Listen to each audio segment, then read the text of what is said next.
Мир вам, братья и сестры. Peace unto you, brothers and sisters.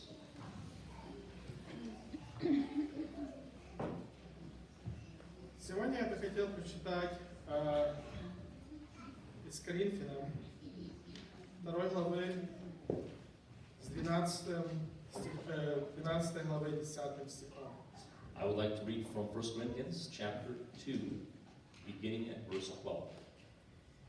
«Посему я благодушествую в немощах, в обидах, в нуждах, в гонениях, в притеснениях за Христа. Ибо когда я немощен, тогда я силен». Как вы видите, в этих словах заложен очень интересный вопрос.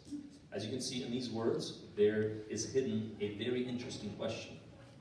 Как это возможно, что когда апостол Павел был в немощах, он чувствовал себя в присутствии силы?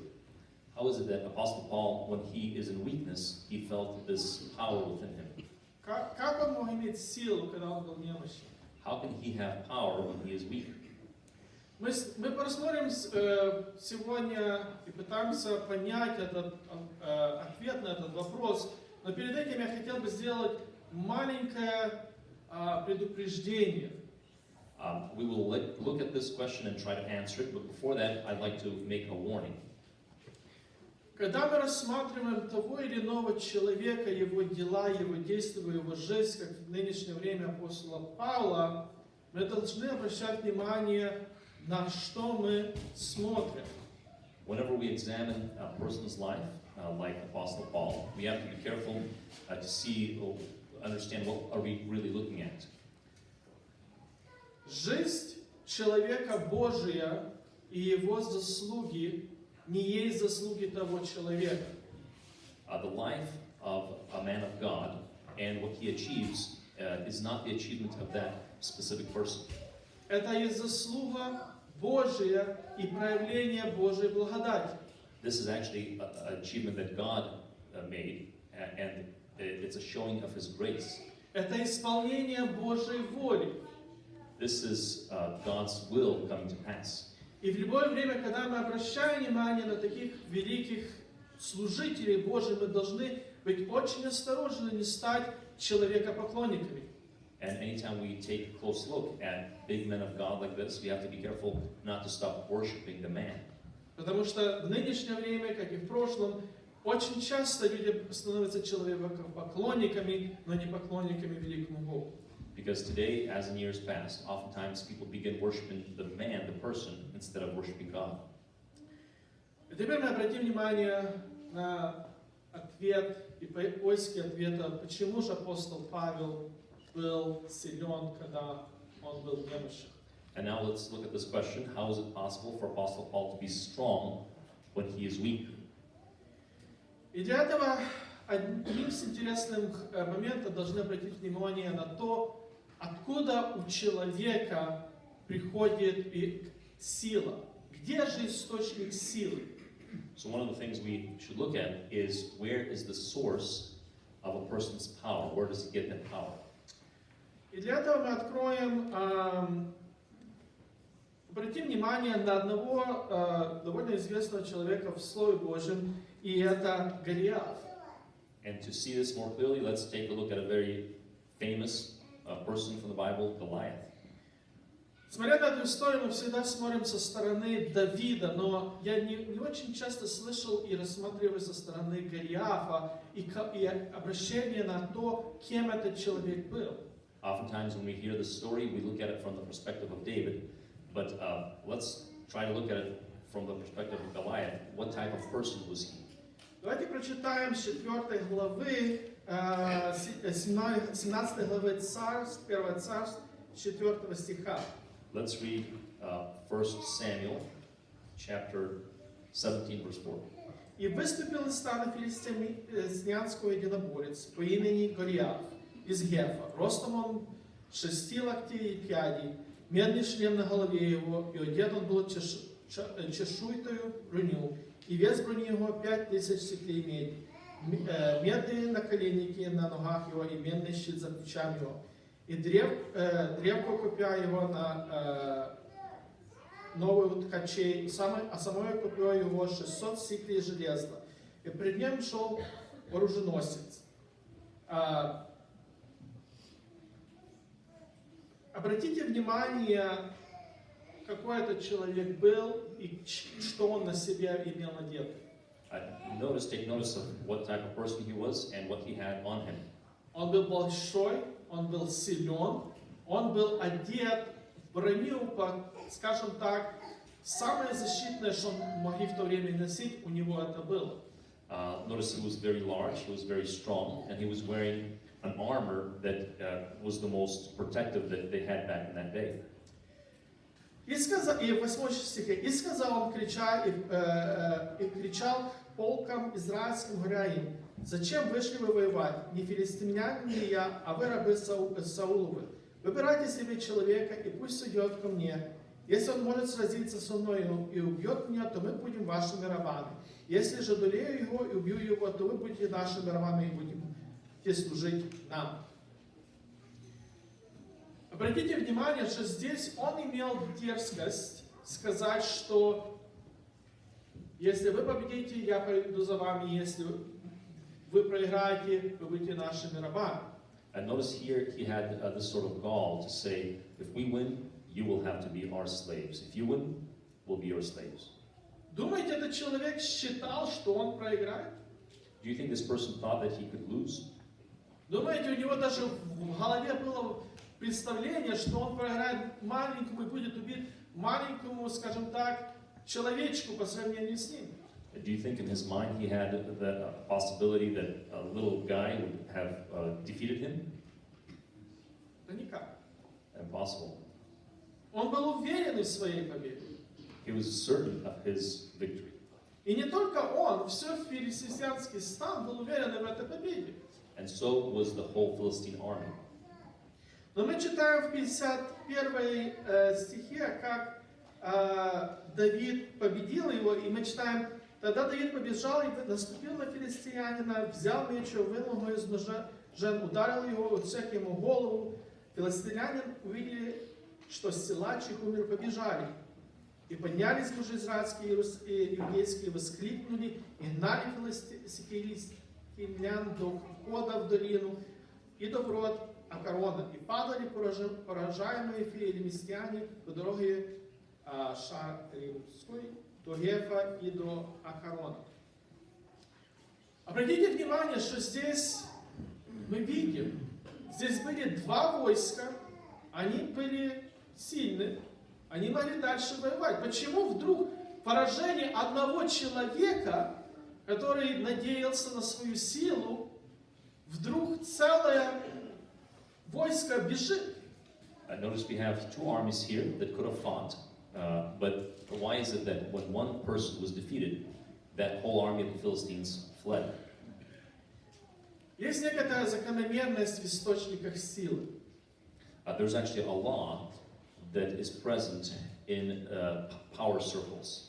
Заметьте, что Голиаф, он имел надежду, он имел понимание, и он имел все упование на свою человеческую силу, потому что он был высок, он был силен, у него была броня и все остальное. So there is notice that Goliath he depended on his own power, on his own might, on his own dress, his armor. В то же самое время филистимский стан имел надежду на Голиафа. And then at the same time, the whole Philistine army put their trust on Goliath, На его силу. on his power. То есть они были уверены, что с этим человеком они победят. They were certain that they will be victorious with this person. И в момент, когда он был убит, вместо того, чтобы сказать: хорошо, ну ладно, он-то был побежден, теперь мы будем сражаться, они бегут. And in that moment, instead of saying, all right, he got defeated, let's just keep fighting, and they turned and fled. Почему? Why is this? Потому что источник силы не только для Голиафа, но филистимского стана был то, что они смотрели на одного человека и видели его как скалу, как источник сил для себя, также, чтобы продолжать воевать. because their source of power, the Philistines' army source of power, was this man, Goliath. They looked to him like a big mountain behind whom they stood to fight. И теперь мы видим ситуацию, что когда надежда или источник силы в человеке, в момент, когда этот человек исчезает, вся система рухнет. So we see here, if your source of strength and power is rooted in man, when that man falls, everything crashes down. Вы думаете, это не происходит в сегодняшнее время? Do you not think that this same thing happens today? Сколько церквей, братья и сестры, имели пастыря, великого пастыря, вокруг него, у кого собирались много народу, потому что он был велик, и он что-то делал, и потом что-то нехорошее, и вся церковь разваливалась. So how many churches today have we seen that would gather around a single person? They look to him, as their leader, and then when that person falls, the whole church disappears, crashes down. Случалось ли вам слышать проповеди или наставления какого-то человека и строить свою веру на вот этих проповедях, и потом, слыша, что этот человек сделал что-то то или иное, разочаровываться в своей вере? Have you had this happen where you would listen to maybe the preachings of a certain man and you would build your faith on that preaching, and then whenever he falls, then your faith falters? А как насчет в семьях, где основой силы является благополучие в семье, деньги, которые приходят делать это благополучие, или, возможно, какая-то уверенность, что все будет хорошо и как бы безразличие, и что все будет так, как будет, потому что оно было так. И в момент, когда этого не встает, когда становится тяжелое время, вся семья разваливается, потому что была основана не на тех источниках сил. Or maybe a family that put its source of its strength maybe on success or wealth. Everything is going good, and then whenever that is removed, troubles come, that whole family falls apart.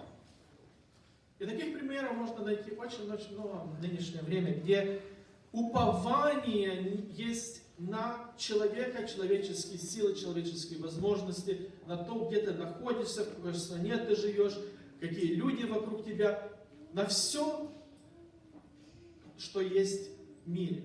And we see examples of this all over the place. So when people depend on maybe the system, maybe their nation or someone that is strong, able to do something, but they ultimately depend on man, on the abilities of men.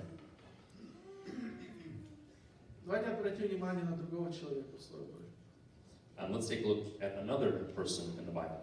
В 7 главе Судей мы находим человека Божия Гедеона. And in the 7th chapter of Judges, we see the man Gideon. Бог говорит Гедеону, который шел с войной, чтобы защищать, и он говорит такие слова. В 2 главе, 7 главе 2 стихом в Судей. «И сказал Господь Гедеону: народу с тобой слишком много, не могу я предать мадианитян в руки их, чтобы не возгордился Израиль передо мной, и не сказал: моя рука спасла меня». И мы потом следующее считаем, что количество людей становилось меньше, до 300 людей осталось войском. И мы читаем, что эти 300 людей должны были идти против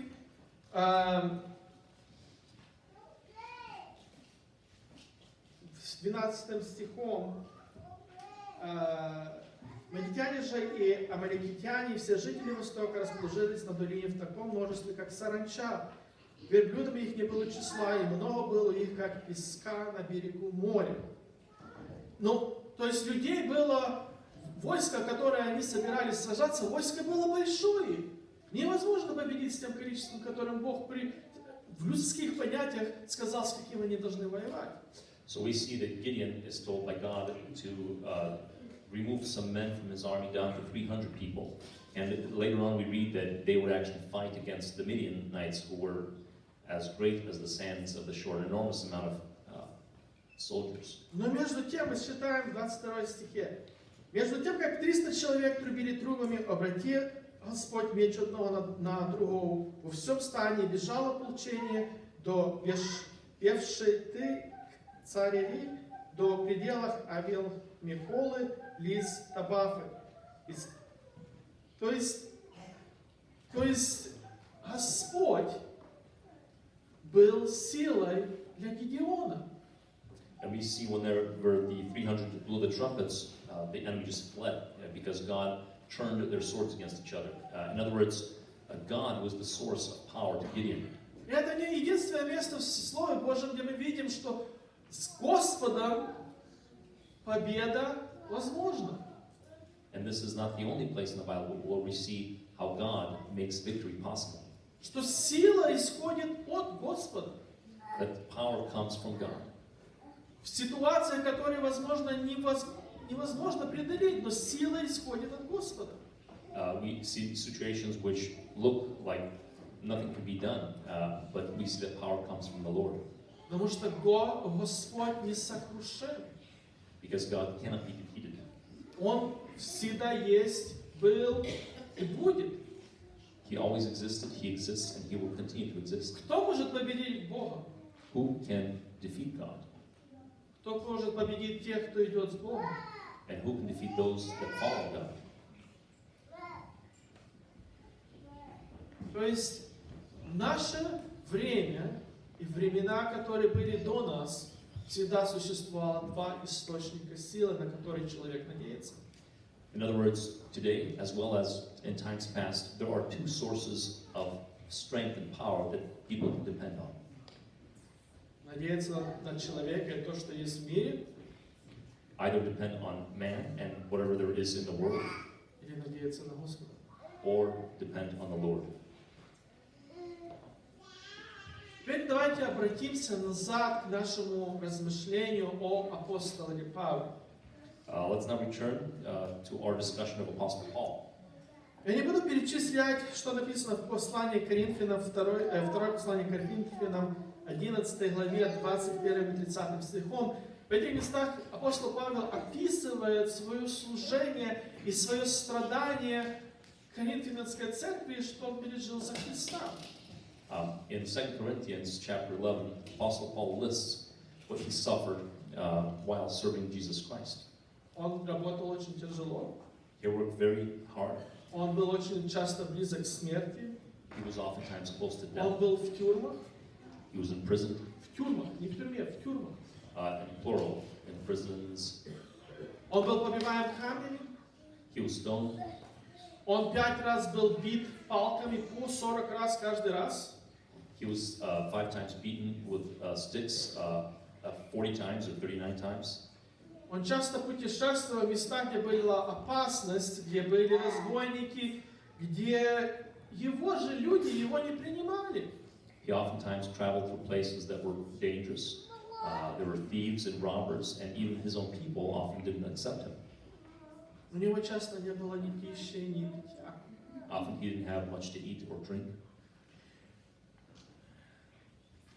И в то же самое время, прошедшее через такое мучение, этот человек продолжал служить Богу. И не только служить Богу, но служить неверующим.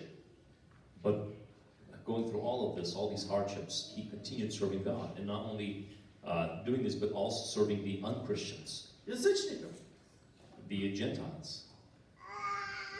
И в конечном итоге он разворачивается в этой послании к Коринфянам, оно говорит: я могу хвалиться своими немощами. Единственное, что я могу хвалиться, вот этими всеми вещами, что со мной случилось, и немощи, которые я получил из-за этих вещей, этим, что я могу хвалиться. And he says to these Corinthians that what I can boast in is my weakness. These weaknesses of mine, that's what I can glory in. В втором послании к Коринфянам, 11 глава, 18 стихом, мы читаем, говорит: как много хвалятся по плоти, то я буду хвалиться, то и я буду хвалиться. То есть он говорит: у меня есть причины хвалиться, но не хвалиться так, как хвалятся другие.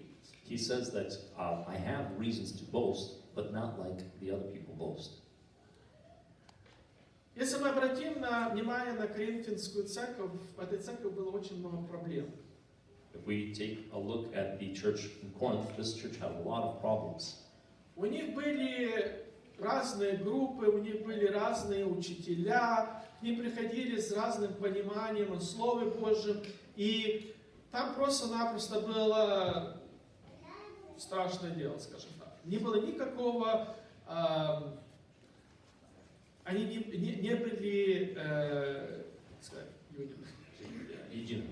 не было единства между ними. So we see in this church there's a lot of different groups present, a lot of different teachers would come and preach different things, teach different ideas, and so they didn't have unity among themselves. И многие-то приходили как учителя в эту церковь, они говорили, вот посмотрите на меня, какой я, кто я, откуда я пришел. And many teachers that came to that church, they would say, look at me, I'm the important person, here's where I come from. И они учили своего по-своему, и часто учили не то, что является основным Христовым учением. And they would teach their own things according to their own understanding, oftentimes something that contradicted or was not in line with the teachings of the Lord. Они хвалились этим, они обращали внимание на себя. And they boasted in this, they would turn attention to themselves. Они как бы проставляли себя через то, что люди видели в них кого-то особого. And they glorified themselves by, other people that saw in them someone important.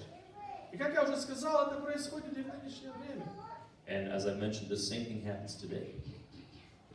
Сколько людей пытаются возгордиться, возвысить себя, возможно, даже целые церквя, лишь бы для того, чтобы призвать людей, возможно, получить деньги, а когда действительно копнешь глубже, чего они служат, какого Христа они проповедуют, для чего они вообще собираются, там пустота, там клуб любителей Христа получается.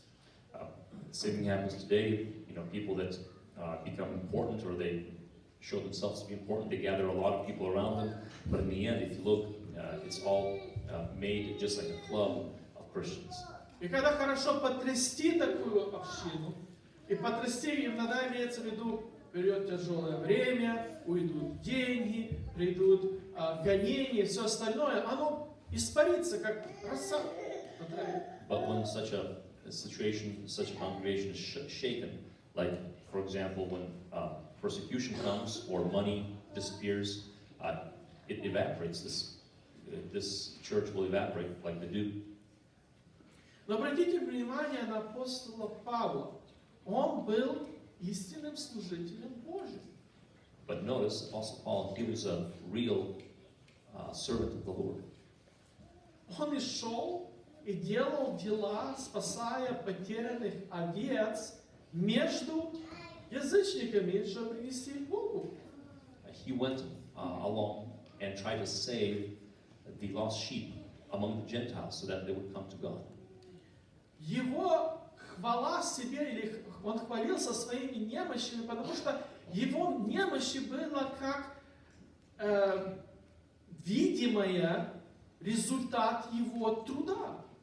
He would boast in his weakness because his weakness was the visible part of his service.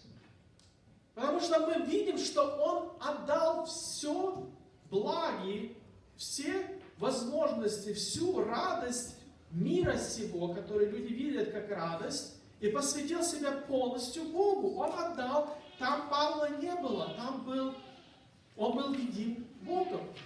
We see that he gave up all the glory and all the good deeds that this world offered. He just gave that up to serve God. And we don't see Paul, we see God in his acts and his service.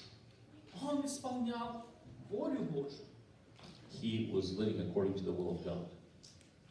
И обратите внимание, опять вот эти две разные источника силы.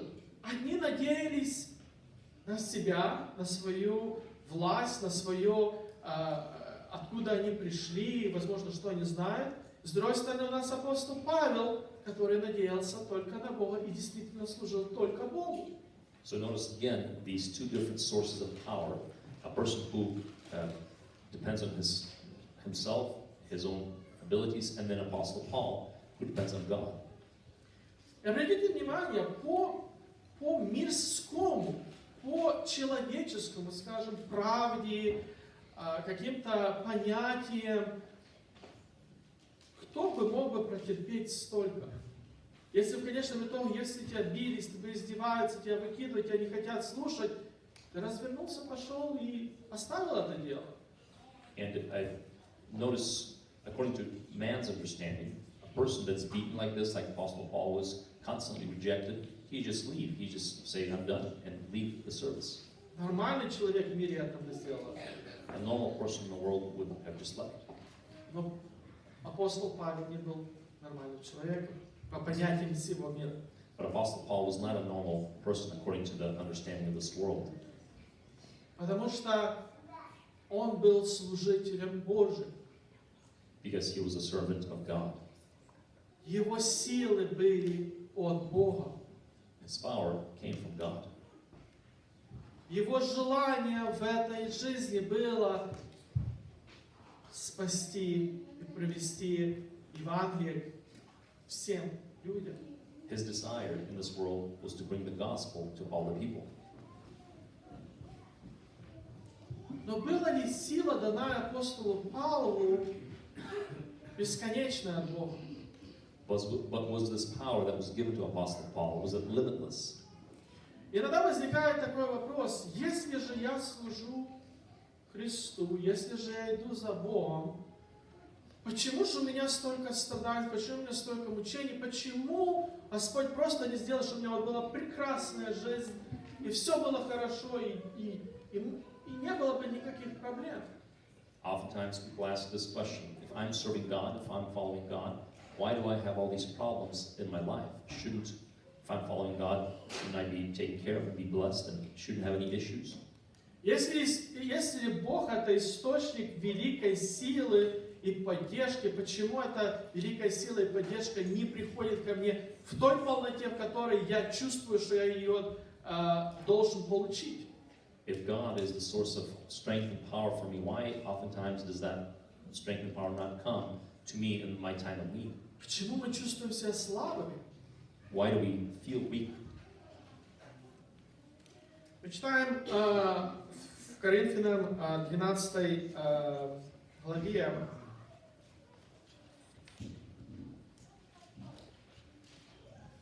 Let's read 2 Коринфянам. We'll read from 2 Corinthians chapter 12, verse 7.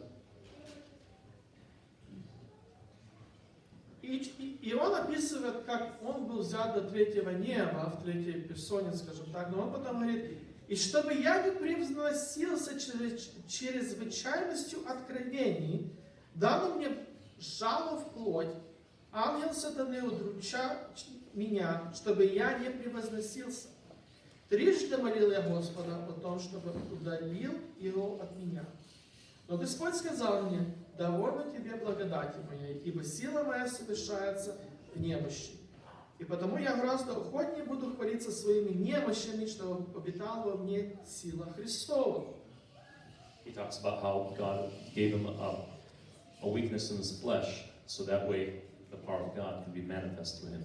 Мы видим, что здесь у апостола Павла была действительно какая-то болезнь. Многие предполагают, что это была болезнь очей. Он в конечном итоге плохо начал видеть под старость жизни своей. We see here that Apostle Paul had some sort of infirmity in his body. Many people think he had a problem with his eyes and he had trouble seeing for the rest of his life. Он молил Господа, чтобы он его освободил, а он Господь сказал: нет, тебе довольно. And he prayed to God for God to help him with this and actually free him from this, but God says, no, my grace is enough. Если посмотреть на вот это ответ Господа, мы видим здесь два таких выражения. Первое, что довольно тебе благодати моей. So when we look at this answer from God to Paul, we see two statements here. The first says, my grace is sufficient for you. Господь не дает нам столько силы, сколько мы хотим. God doesn't give us the amount of power that we want. Если служитель Божий, такой как Павел, не удостоился великой силы от Бога настолько, сколько он хотел этого, мы, наверное, тоже не удостаиваемся столько же силы, как мы хотим. If a great servant of God like Paul, Apostle Paul, didn't receive this great amount of power that he asked for, who do you think we are to receive that? И Господь говорит, что, то есть столько, сколько силы дает нам Бог, она лимитирована. In other words, the amount of power God gives us is limited. Столько, сколько поддержки Господь дает нас, лимитировано. The amount of support that we get from God is limited. Не потому, что Господь не может ее дать, And this is not because God can't give more, но потому что человек это может привести к тому, что человек отойдет от Бога. but because this can lead to a person falling away from God. Человек может сказать, это моя сила. A person may say, this is my power. И потому-то мы, когда читаем про Гедеона, Господь говорит, тебе надо меньше народа, чтобы израильский народ не возгордился. And that's why in the story of Gideon, God said, we need less people, less soldiers, so that the Israelites don't become proud. С другой стороны, мы видим другой комментарий говорится, что ибо сила моя совершается в немощи. And the second statement we read here is that my power is perfected in weakness. Почему Господь говорит эти слова? Why does the Lord speak these words? Потому что когда мы в немощах, и когда у нас уже нету сил, своих сил, единственная надежда находится на кого, братья и сестры? Because whenever we see that we don't have any more power in ourselves, the only hope we have is on whom? Господь единственный источник силы в таких моментах. The Lord is the only source of power in these moments. И в таких моментах Господь приходит и дает тебе эту силу. And in these moments, the Lord comes and gives you this power. Если у тебя все хорошо, и все прекрасно, и жизнь твоя идет, и мед тебе течет чуть ли не в рот, зачем тебе Господня сила? Для чего тебе эта сила, скажем так? If all is well in your life and honey flows directly into your mouth, as they say, why would you ask for God's power? Мы нуждаемся в силе, когда мы слабы. We need strength and power when we are weak. Мы нуждаемся в Божьей силе, чтобы преодолеть эту слабость. We need God's power to overcome this weakness.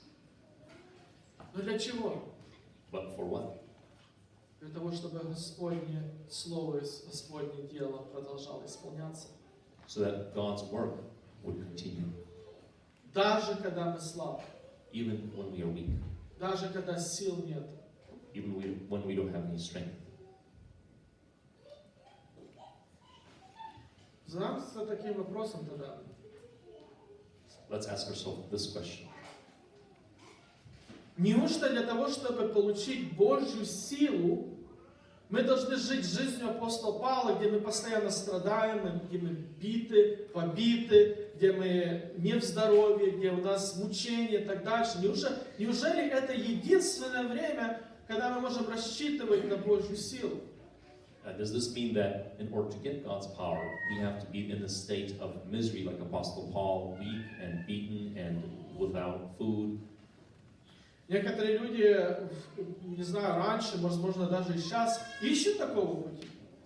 There were people back in the day, maybe even today, that actually try to go this pathway. Они искали страданий, чтобы как-то проявить Божью волю в своей жизни. They would search out for suffering, so that way God's will would be manifest in their life. Они искали физическое переживание, как апостол. They would search out and look for like physical problems, like Apostle Paul had. Но неужто это в чем мы нуждаемся? But is this the way we need to go? Как сильны вы себя чувствуете, братья и сестры? Brothers and sisters, how powerful do you feel yourself to be? как сильно вы себя чувствуете с духовной стороны? How powerful are you from the spiritual perspective? Имеете вы ли ту силу преодолеть все тяжести дьявольские, которые кинуты перед вами каждый день? Do you have that power to overcome all these difficult situations that Satan throws at you every single day? Сильно ли вы признать, что вы греховны? Are you powerful enough to admit that you are a sinner После покаяния, after having repented? после будучи членом церкви 20, 30, 40 лет, After having been a member of the church for 20, 30, 40 years? сильны ли вы, чтобы открыть ваши глаза, наши глаза, братья и сестры, чтобы увидеть наш грех в сердцах наших? Are you powerful enough to have your eyes opened to see your own sin? Насколько тяжело иногда осознать, что да, у меня грех в сердце моем, и да, я не буду от него убегать. How difficult it is oftentimes to admit that yes, I have sin in my heart and I don't want to part with it. А как насчет иметь силу жить так, как мы говорим, мы должны жить? And how about having the power to live like we teach, like we say we should live? Или делать дела, которые нужны сделаны будут в правильное время, в правильном месте? Or doing the things that need to be done at the right time, at the right place? Чтобы проявить истинные качества христианства. Имеем ли мы эту силу, братья и сестры? To show and exemplify the true character of Christianity. Do we have this, brothers and sisters? Или, возможно, самое фундаментальное. Имеем ли силу верить в Бога так, как Он достоин этого? Or maybe just the most fundamental thing, do we have the power to believe in God like we need to?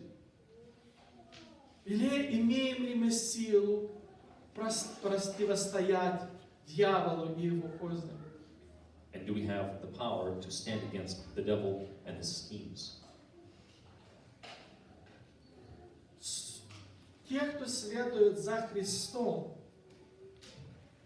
проповедники, пастыря, возможно, евангелисты, возможно, просто члены церкви. Мы все, братья и сестры, встречаемся с проблемами, независимо, сколько лет мы христиане. All of us Christians, whether preachers, pastors, or regular people, we all have problems. We all see problems and encounter problems in our life.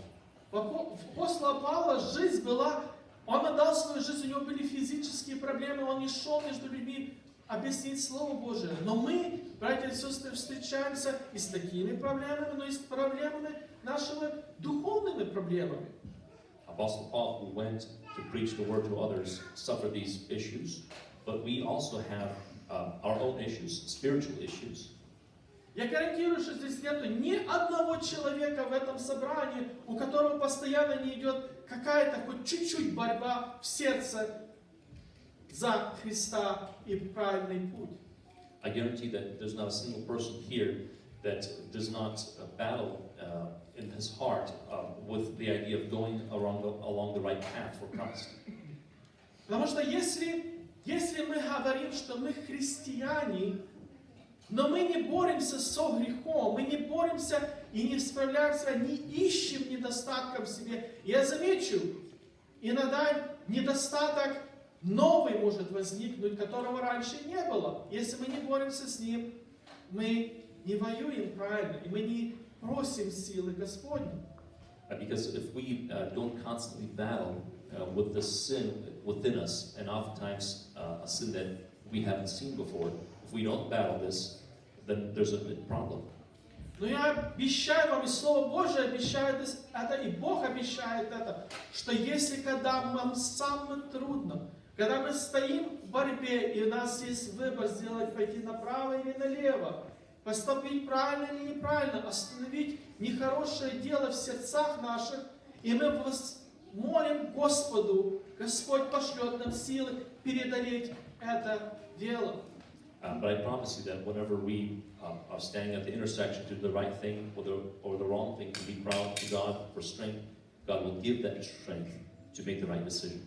Потому что когда мы слабы, мы получаем эту часть от Господа, преодолеть наши трудности, в те время мы становимся крепкими.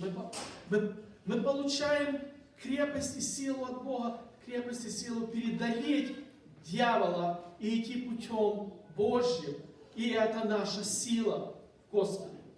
Because whenever we cry out to God, asking for the strength in the time of need, that this power comes from God, and we will overcome Satan in our time of need. Но у нас должно быть желание, каждодневное желание следовать за Господом, чтобы была эта сила. But we must have this desire every single day to follow God in order to have this power. Потому что получается такой цикл, братья и сестры, цикл, в который мы входим. Because a cycle develops into which we fall. Мы отдаем себя Господу. We would give ourselves up to the Lord. Мы сразу же будем атакованы дьяволом. And right away we will be attacked by the devil. Мы чувствуем себя потерянными, нехватка силы преодолеть те трудности, которые теперь стали в нашей жизни. We feel ourselves right away being weak and able to overcome all the difficulties in life. Господь, видя наше мучение, наше желание служить Ему и быть Его детем, посылает нам эти силы преодолеть эту трудность. And God, looking at this suffering of ours to try to remain His child, gives us this power to overcome them. И мы можем тогда преодолеть этим, и наше сердце как будто раскрывается еще больше для служения Господу. And we can overcome them, and our heart even opens up further to serve God. И опять идет атака дьявола. And then the attack of the devil comes again. И так цикл повторяется. And the cycle just repeats. До конца нашей жизни, пока мы не придем в Святой Иерусалим. Until the end of our life, when we reach the Holy Jerusalem. И если вы не чувствуете, что эта борьба происходит в ваших сердцах, тогда каждый из нас должен посмотреть на себя и спросить, почему, что у меня не хватает, где же, неужто дьявол меня оставил, и я стал святым, или, возможно, я просто не вижу этой борьбы, и не замечаю тех вещей, с которыми я должен все еще бороться и сражаться, для того, чтобы Господь прославился в сердце моем. That this battle should continue on in our life, because if it stopped, then maybe Satan has left us and we're no longer going along this path of God that He gave us. И обратимся назад к нашему стиху. Let's return again to our verse. «Посему я благодушествую в немощах, в обидах, нуждах, гонениях, притеснениях за Христа, ибо когда я немощен, тогда я силен». Почему же Господь был, почему же Павел был силен, когда он был слаб? Why does Paul here say that he was strong when he was weak? Потому что, когда он был слаб, его вера, его мотивация, его жертвенность себя Богу в те моменты она закаливалась. Because when he was weak, then his dependence on God and his self-sacrifice to God became more evident and more necessary. Господь сделал его сильнее и сильнее, чтобы он мог преодолеть все трудности и идти дальше проповедовать. And then God would make him stronger and stronger so he could overcome all these difficulties and go on preaching the gospel.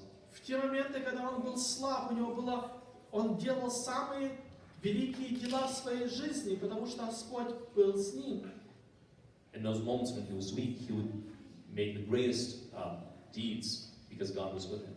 Это в те моменты он мог показать истинную любовь не только к Богу, но к людям, которые, возможно, его не принимали, не понимали и не желали с ним общаться. In those moments, he can show the true love of God, especially to those people that didn't want to be with him, didn't want to hear him, didn't want to do anything with him. Я сейчас прочитаю слова, в которые, я думаю, Павел действительно веровал, действительно являлись частью его существа. Это мы читаем в Матфея, в 21 главе, 21 стихом, 22. Иисус же сказал ему в ответ: «Истинно говорю вам, если будете иметь веру и не сомнитесь, Не только сделать то, что сделано со смоковницей, но если и горят, все скажете, поднимись и вернись в море, будет. И всего, что не попросите, молитвой с верой получите. So these words that Jesus said are the words that Paul truly believed, and it was essentially the essence of his life. Верим ли мы, братья и сестры, так, как верил апостол Павел? Brothers and sisters, do we believe like Apostle Paul believed? Служим ли мы Господу так, как Он служил? Do we serve the Lord as he served the Lord? Ищем мы силу, братья и сестры, в правильном месте. Do we search for power in the right place, brothers and sisters? Пусть Господь нас поможет нам идти правильным дорогой. Аминь. And may the Lord help us follow the right path. Давайте помолимся, кто желает, я заканчиваю.